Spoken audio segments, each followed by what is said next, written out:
السلام علیکم ورحمۃ اللہ وبرکاتہ نحمده ونصلی علی رسوله الکریم اما بعد اعوذ باللہ من الشیطان الرجیم بسم اللہ الرحمن الرحیم ذالک الکتاب لا ریب فیہ ھدی للمتقین صدق اللہ العظیم۔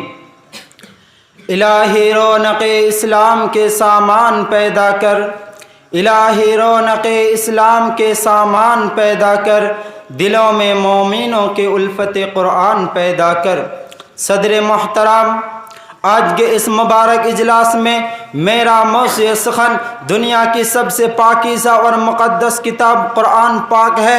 ہمیں چڑھتے سورج کی طرح یقین ہے کہ اس کا ایک ایک حرف سچا اور صادق ہے۔ وہ قرآن پاک جس کی زبان بھی مقدس، جس کی بیان بھی مقدس، جو فصاحت و بلاغات کا ٹھاٹے مارتا سمندر ہے، جس کے بارے میں ارشاد ربانی ہے ذالک الکتاب لا ریب فیہ، وہ لا ریب کتاب ہے، وہ ایک ایسی کتاب ہے جس میں کوئی شک و شبہ نہیں۔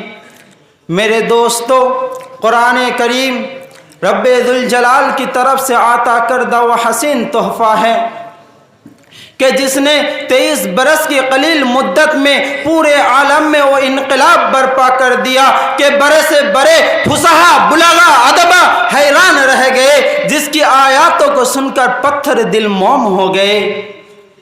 میرے دوستو، یہی وہ قرآن ہے جو رہتی دنیا تک کے انسانوں کے لیے سراپا ہدایت اور رحمت ہے۔ یہی وہ قرآن ہے جس نے رسول اللہ کی رسالت کو اعجاز بخشا۔ یہی وہ قرآن ہے جس کی برکت سے جنات و شیاطین کا آسمانوں پر جانا بند ہوا۔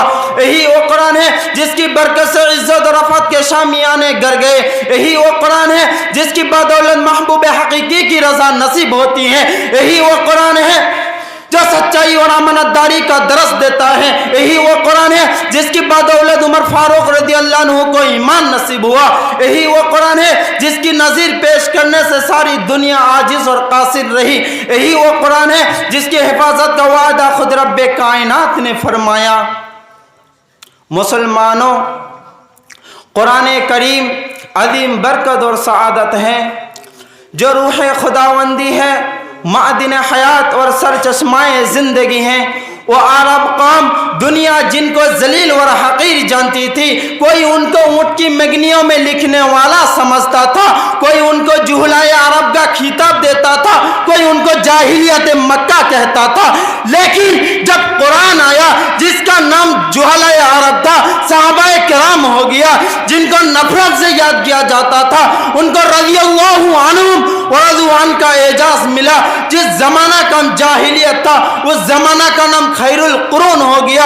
وہ مردہ قوم جو کروان نہیں لے سکتی تھی، طاقت و قوت سے ایسی لیسا ہو گئی کہ جس نے قیصر و کسریٰ کا غرور خاک میں ملا دیا، بڑی بڑی سلطنوں اور حکومتوں کا تختہ الٹ دیا۔ دوستو، قرآن آیا تو زمان و مکان میں زندگی آئی، قرآن آیا تو مذہب اسلام پھیلا، قرآن آیا تو مردہ قوم زندہ ہوئی، قرآن آیا تو دنیا کو روشنی ملا، قرآن آیا تو دوستو سب کچھ ملا۔ اور ایک کیوں نہ ہو جبکہ قرآن جب سے قرآن جس رب کی طرف سے نازل ہوا وہ رب سب سے امین، اور جس فرشتہ کے ذریعہ نازل ہوا وہ فرشتہ سب سے اعلیٰ، اور جس نبی پر نازل ہوا وہ نبی تمام نبیوں سے اعلیٰ، اور جس مہینہ میں نازل ہوا وہ مہینہ تمام مہینہ سے اعلیٰ، اور جس رات میں نازل ہوا وہ رات تمام راتوں سے اعلیٰ۔ تو آئیے ہم اسی قرآن سے پوچھتے ہیں، اے قرآن بتا تو کس کی طرف سے نازل ہوا ہے؟ قرآن کہتا ہے نزلنا، قرآن کہتا ہے اے قرآن بتا تو کس کی طرف سے نازل ہوا ہے؟ قرآن کہتا ہے نزلنا علی عبدنا، میں اللہ کی رب کی طرف، میں تمام جہانوں کی رب کی طرف سے نازل ہوا ہوں۔ اے قرآن بتا تو کس پر نازل ہوا ہے؟ قرآن کہتا ہے نزلنا علی عبدنا، میں سید المرسلین خاتم النبیین محمد مصطفیٰ صلی اللہ علیہ وسلم پر نازل ہوا ہوں۔ اے قرآن بتا تو کس کی ذریعہ سے نازل ہوا ہے؟ قرآن کہتا ہے ذی قوت عند ذی العرش مکین، میں ایک ایسی فرشتہ کے ذریعہ سے نازل ہوا ہوں جو تمام فرشتہ سے اعلیٰ اور اعلیٰ ہے۔ اے قرآن بتا تو کس مہینہ میں نازل ہوا ہے؟ قرآن کہتا ہے شہر رمضان الذی انزل فیہ القرآن، میں ایک ایسی مہینہ میں نازل ہوا ہوں جو مہینہ ہزار مہینہ سے اعلیٰ اور برتر ہے۔ اے قرآن بتا تو کس رات میں نازل ہوا ہے؟ قرآن کہتا ہے انا انزلناہ فی لیلۃ القدر، میں ایک ایسی رات میں نازل ہوا ہوں جو رات ہزار رات اور ہزار مہینہ سے افضل ہے۔ اے قرآن بتا تو اس سے پہلے کہاں رہتا تھا؟ قرآن کہتا ہے فی لوح محفوظ، میں اس سے پہلے لوح محفوظ میں رہتا تھا۔ وہ ایک ایسی جگہ ہے جہاں نہ کوئی جن جا سکتا ہے، جہاں نہ کوئی انسان جا سکتا ہے، جہاں نہ کوئی فرشتہ جا سکتا ہے، جہاں نہ کوئی نبی جا سکتا ہے۔ میں ایسی اعلیٰ مقام اور ایسی اعلیٰ جگہ پر رہتا ہوں۔ اے قرآن بتا تیرا نام کیا ہے؟ قرآن کہتا ہے بل ہوا قرآن مجید، میرا نام قرآن مجید ہے۔ میرے دوستو قرآن کا اعلان سنو، قرآن کا پیغام سنو۔